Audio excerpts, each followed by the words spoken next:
Goldilocks and the Three Bears. Once upon a time, in a far-off place, there lived a pretty little girl with long golden curls, and her name was Goldilocks.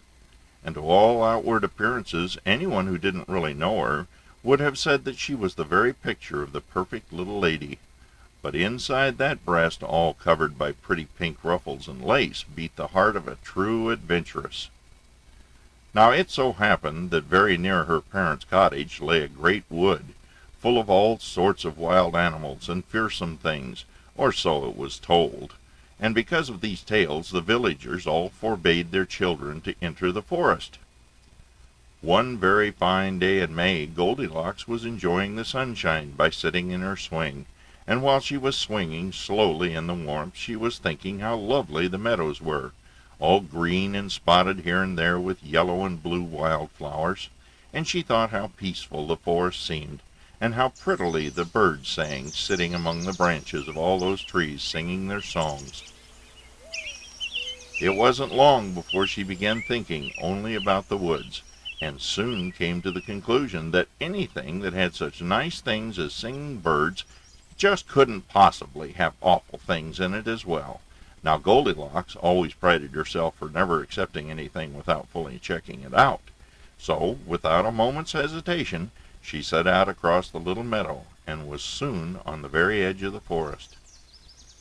She walked slowly along the edge, and before she went very far at all, she noticed a small path leading into the woods. Without giving that a second's thought, she turned and started onto the path. She noticed immediately how it was soon much darker in the woods than in the meadow. But the leaves that blocked the sunlight also gave it a nice green tint, and the musty smell of the earth was quite pleasant to the nose, and so on she walked. Now in this wood there lived a family of 3 bears. The first was a great big papa bear, the second was a middle-sized mama bear, and the third was a little baby bear, and they all lived together in a nice little house. A quite happy bear family indeed. On this particular day the mama bear had made a nice pot of stew for the bear's lunch. When it was time to eat, she dished it up into bowls and set it on the table. A big bowl at the head of the table for the papa bear, a medium-sized bowl next to it for herself, and a small bowl at the end of the table where the baby bear sat. She rang the dinner bell, and when all 3 were present, they sat down and each took a spoonful. "Ow!" they all howled out at the very same time. The papa bear said, "This stew is too hot to eat." The mama bear agreed and suggested they all go for a short walk in the woods and look for some early berries for dessert, and by that time the stew would be cool enough to eat. They all agreed this was a fine idea, and grabbing baskets they headed out the door and up the path. It wasn't very many minutes later when into the tiny clearing where the bear's house stood popped Goldilocks. She spied the house immediately and wondered to herself who might live in such a nice little house so far back in the woods. Well, a question must always be explored, so up to the front door she went. She knocked and waited, but no one answered. She knocked again, much harder this time. So hard, in fact, that the door swung open, for the baby bear, being the last out, had not latched it properly, and it only looked closed, which is neither here nor there, because he never ever looked to see if it were closed or not anyway. I'll just take a peek inside. Maybe they didn't hear me, and would be very sorry if they found out I had come visiting and they had missed seeing me, she thought, and so she did. Goldilocks was rather hungry after her walk, and the stew smelled so good that she began to wish the people of the house would come home and invite her to have some. But although she looked everywhere, under the table and into the cupboards, she could find no one, and at last she could resist no longer, but made up her mind to take just a little sip to see how the stew tasted. After all, it was quite apparent that the old couple, and she had quite decided that a kindly elderly couple lived in the house all alone, and wished they had a pretty little girl to visit them occasionally, and had expected her and set out lunch for the 3 of them. Beside each bowl lay a spoon, and Goldilocks took one, but was uncertain as to which bowl was meant for her. She decided the owners must be generous old souls, and so helped herself to a spoonful of stew, from the great big Papa Bear bowl. "Oh, oh!" she cried, for it was so hot with pepper that she dropped the spoon. Still, she was very hungry, so she thought she would try again. This time she took a sip of the middling-sized Mama Bear stew. But she liked that no better, for it was far too salty for her taste. But when she tasted the Baby Bear stew, oh, it was just as she liked it, so she ate it up, every last spoonful. When she had finished her dinner, she noticed 3 chairs standing by the wall.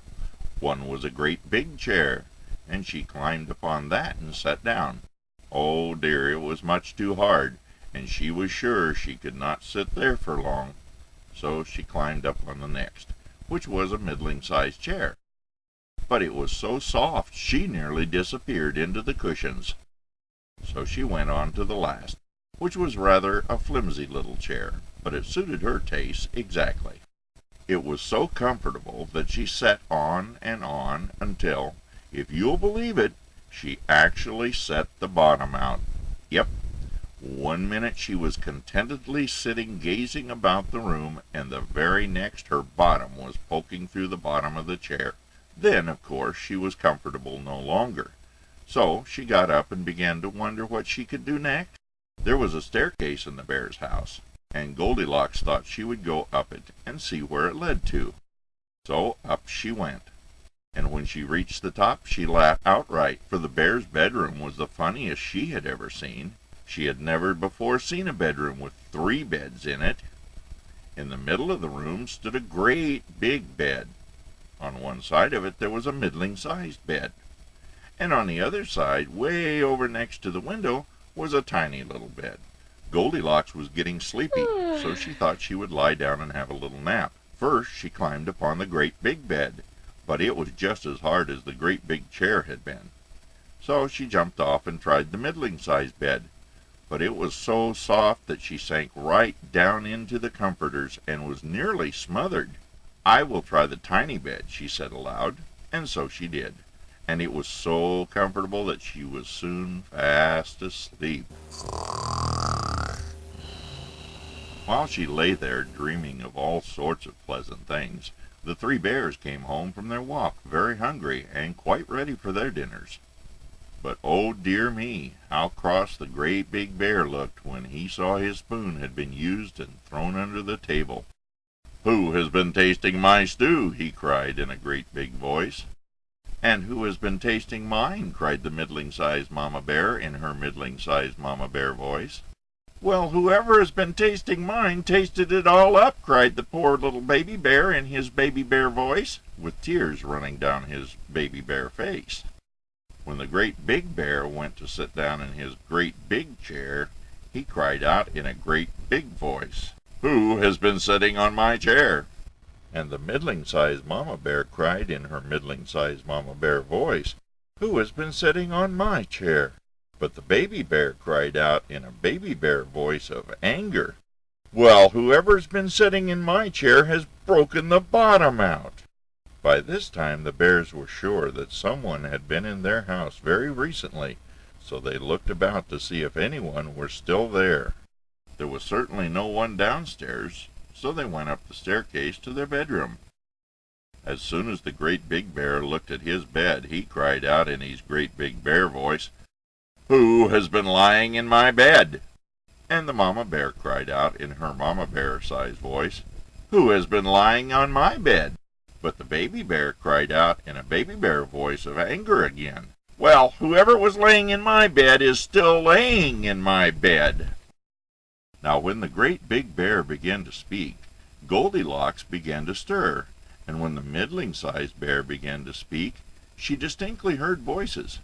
But when the Baby Bear began to speak, she opened her eyes, and seeing the Baby Bear's face just inches away, leapt up screaming as loudly as she ever had in her whole life. And that was pretty loud indeed. Oh, how that frightened the 3 bears standing beside her, and they all roared and screamed and jumped in fright too. Goldilocks landed feet first on the floor, and while the bears were jumping about screaming in fright, she darted out the bedroom door, down the stairs, and out the front door, which, like the baby bear, she forgot to close on her way out. She didn't stop running either until she was in her own bedroom and under her own bed. Goldilocks never ever went back into those woods, and if you ask her today, she's quite old now, about what's in those woods, she will tell you about the time when 3 gigantic, ferocious, child-eating ogres came and kidnapped her and took her to their filthy cave far back in those woods, where they were going to feed her to their pet wolves, but she bashed them soundly with her berry basket and escaped.